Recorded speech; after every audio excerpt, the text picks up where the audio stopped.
between Spencer and Darrell, and Darrell gets hung up behind Dahlin back. Spencer gets by. Both these cars Darrell was running up about 6 spots, but since he's pitting on the back straightaway on the caution flag, he had to go back to the end of the line, and he's now running 8th. Actually, I believe that moved him back to 9th. Spencer moved up to 8th. Derrike Cope is 7th. Morgan Shepherd is 6th. And that's how far they are behind Dale Earnhardt, who is in 4th position. There's 3rd place Petty, 2nd place Allison, and the leader Rusty Wallace. Boy, he has checked out on. He has put himself almost a half a straightaway ahead of Davey Allison already. $60,800 in Unocal bonus money up for grabs.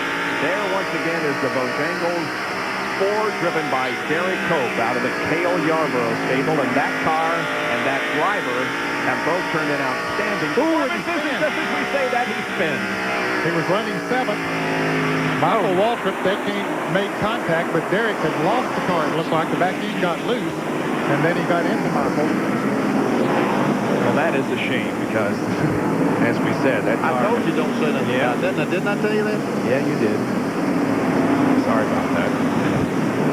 Here's Michael Waltrip. He's trying to get back to the start-finish line ahead of the pace car. Let's see if he can do. I don't know if he can. Now, there was no contact between Derrike and anybody. He just lost it coming out of 2 and then slid down into the Michael Waltrip car, and Darrell just missed. That's a tough break for Rusty Wallace because his huge lead.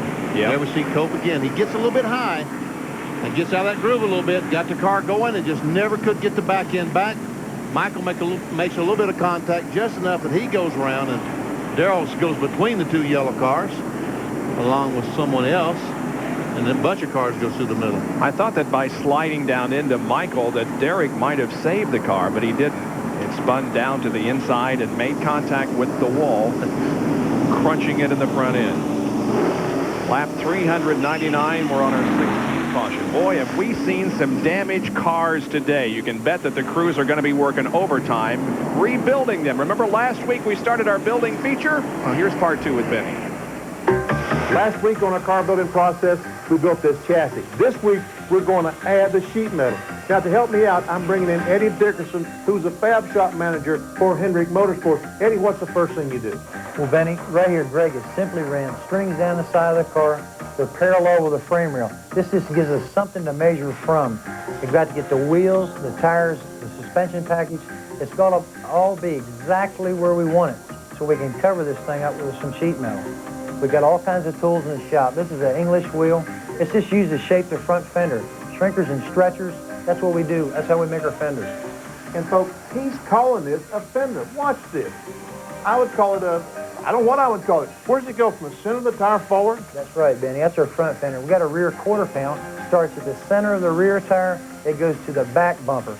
And then all those doors you tore off while you were racing, Benny, that's what we got in the middle. That one piece was the door? That's right. This is a template right here. This is a roof template. That's a NASCAR spec.